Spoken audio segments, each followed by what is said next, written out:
আসসালামু আলাইকুম। সুপ্রিয় শিক্ষার্থীরা, আজ অনেক দিন পর তোমাদের সামনে অনলাইন ক্লাসে আমি হাজির হলাম। আজকে আমি ক্লাস নেব ডিগ্রি প্রথম বর্ষের বাজারজাতকরণ নীতিমালা। শিক্ষার্থীরা, সামনেই তোমাদের ফাইনাল পরীক্ষা। এজন্য কিছু ছোট প্রশ্ন নিয়ে তোমাদের সামনে হাজির হলাম, যেগুলো পরীক্ষা আসার মতো। তো শিক্ষার্থীরা, চলো আমরা মূল আলোচনায় ফিরে যাই।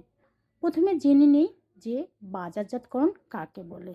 উৎপাদনকারীর কাছ থেকে চূড়ান্ত ভোক্তার কাছে পণ্যদ্রব্য পৌঁছানোর জন্য যতগুলো কাজ করা হয়, এই কাজের সমষ্টিকে কি বলে? বাজারজাতকরণ বলে। এরপর জেনে নেই বাজার কাকে বলে। কোনো পণ্যের বর্তমান এবং সম্ভাব্য ক্রেতা সেটকে বাজার বলে। যেমন পেনের বাজার হচ্ছে শিক্ষিত সমাজ, পেনের বর্তমান বাজার হচ্ছে আমরা, আর সম্ভাব্য ক্রেতা হবে আমাদের সন্তানরা। আমরা যেহেতু শিক্ষিত, আমাদের সন্তানরাও শিক্ষিত হবে। এরপর আসো আমরা জেনে নিই যে প্রয়োজন কাকে বলে। বঞ্চিত মনের অনুভূতিকে প্রয়োজন বলে। নিজেকে কোনো কিছু থেকে বঞ্চিত হওয়ার যে অনুভূতি, সেটাই হচ্ছে প্রয়োজন। যেমন আমি লিখতে চাচ্ছি, পেন নাই, এই নাই অনুভূতিটুকুই হচ্ছে প্রয়োজন। এরপর আসো আমরা জেনে নেই অভাব কাকে বলে। প্রয়োজন যখন নির্দিষ্টকরণ করা হবে তখন তাকে অভাব বলে। যেমন আমি লিখতে চাচ্ছি, কি দিয়ে লিখব? পেন দিয়ে লিখব না পেন্সিল দিয়ে লিখব? আমি যদি ধরে নেই যে আমি পেন দিয়ে লিখব, তাহলে পেনটা হচ্ছে আমার অভাব। এরপর আসো আমরা জেনে নিই ক্রেতা সন্তুষ্টি। প্রতিটি ক্রেতা পণ্য বা সেবা ক্রয় করে একটা নির্দিষ্ট প্রত্যাশা নিয়ে। ক্রেতার প্রত্যাশা যদি পূরণ হয়, তাহলে ক্রেতা কী হবে? সন্তুষ্টি হবে। এরপর আসো আমরা জেনে নিই ক্রেতা কাকে বলে।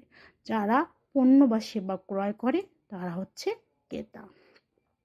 এরপর আসো আমরা জেনে নিই ভোক্তা কাকে বলে। যারা পণ্য বা সেবার উপযোগ নিঃশেষ করে তাদেরকে বলা হয় ভোক্তা। তো এখন আমরা জেনে নিই উপযোগ কাকে বলে। কোনো পণ্যের অভাব পূরণের ক্ষমতাকে বলা হয় উপযোগ। যেমন পেনের উপযোগ হচ্ছে লেখার ক্ষমতা, এই লেখার ক্ষমতাই হচ্ছে উপযোগ। এরপর আসো আমরা জেনে নিই বাজারজাতকরণ ব্যবস্থাপনা কাকে বলে।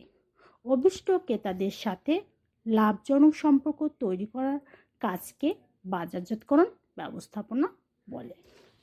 বাজারজাতকরণ ব্যবস্থাপনার মতবাদ হচ্ছে 5টি। এরপর আসো আমরা জেনে নিই সমন্বিত বাজারজাতকরণ কাকে বলে। সমন্বিত বাজারজাতকরণ হচ্ছে বাজারজাতকরণের উদ্দেশ্য অর্জনের লক্ষ্যে প্রসারের হাতিয়ারগুলো ব্যবহার করা। এরপর আসো আমরা জেনে নিই প্রসার কাকে বলে। কোনো পণ্য সম্বন্ধে জানানোর যে কৌশল, তাকে বলা হয় প্রসার। এরপর আসো আমরা জেনে নিই প্রসার মিশ্রণ কাকে বলে। প্রসার মিশ্রণ হচ্ছে প্রসারের হাতিয়ার, নির্দিষ্ট সমন্বয় যা প্রতিষ্ঠান বিশেষ পণ্যের জন্য ব্যবহার করে।